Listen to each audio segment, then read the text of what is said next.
Hello, a community of spouses. Listen, this evening I want to say a special Bible verse in tribute to my father. I lost my father in the year of 2007.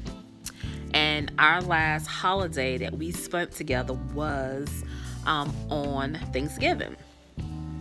We were together for Thanksgiving, and he had actually came up to my home, and we was preparing to spend Christmas together. And we had got the tree.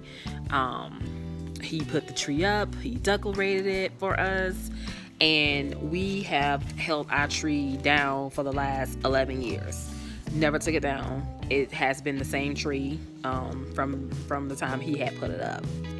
And so I want to come on here and give tribute and pay tribute to him, but I just also want to just talk about the importance of family and not neglecting and taking family for granted.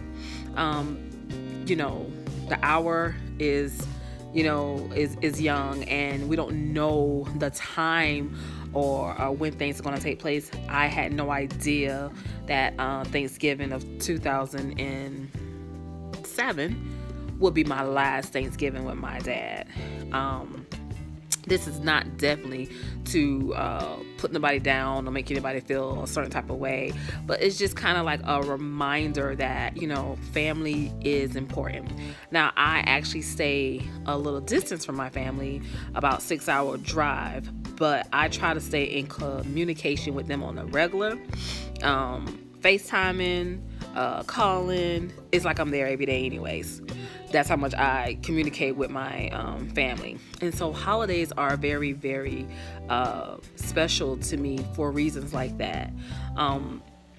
As I share on some of my previous pages, that my husband and I were separated for 2.5 years. So I clinged to my family like they were my rock. They were my rock. And so I know the importance of family, and I also understand that as a married woman and having your own family, that sometimes it can be difficult to get to a family member's home, or family members coming to your home. It just depends on what works for your household. But I just want to encourage someone on this evening to listen. Don't let another year go by. If you cannot be there with your family, if you cannot celebrate the holidays with your family, let's at least let them know how you feel. At least let them know how you feel, how much they mean to you. Tell them that you love them, things like that. I had no idea that 2007 Thanksgiving will be the last Thanksgiving I was spent with my dad. And as we prepared for Christmas holiday, we didn't get a chance to share that because he had passed before then.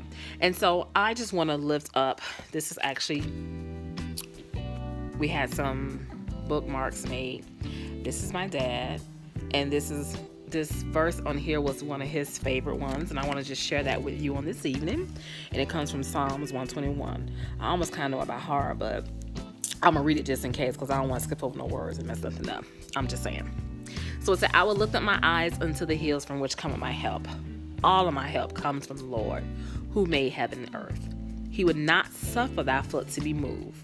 He that keepeth thee will not slumber. Behold, he that keepeth Israel shall neither slumber nor sleep. The Lord is thy keeper. The Lord is thy shed upon thy right hand. The sun should not smite thee by day, nor the moon by night.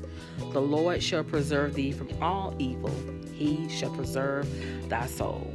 The Lord shall preserve thy going out and thy coming in from this time forth and even evermore.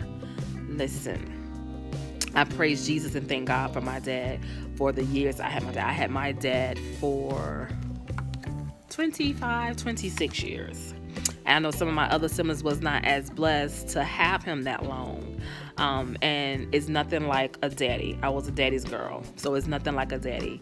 So I always try to advise people to do not take life for granted. Do not take life short. Do not think that you have forever. We thought we had forever with our dad. I was not expecting my dad to pass away. My dad passed away at a very early age. He was only 50 years of age when he passed. And so don't take life for granted. As you prepare for the holiday season, go in with an open heart. Go in with your bearing with one another. Colossians 3:13 tells us to bear with one another. Bear with one another. Get rid of strife. Get rid of discord. Get rid of any kind of hurt, disappointment, anything that you're holding a person in bondage to, anything that you are any unforgiveness that you have in your heart towards a family member. Get rid of all those things. And even if you cannot be around that family member because of whatever, you have forgiven them and moved on, at least listen, what happened it's the past. We're moving forward, we're moving on, we're going into a new year. I don't want to go into a new year having this type of strife in my heart. Forgive me, this and that. It could be something real simple and easy. Sometimes we do have to love family members from a distance. Sometimes we do have to love. We can forgive, but we still have to love them from a distance. But listen, I just want to encourage someone. I want to just be an encouragement. If you still have a mother or a father on this earth living, let them know how much you care. Let them know how much you love them. Have a happy Thanksgiving. Blessings.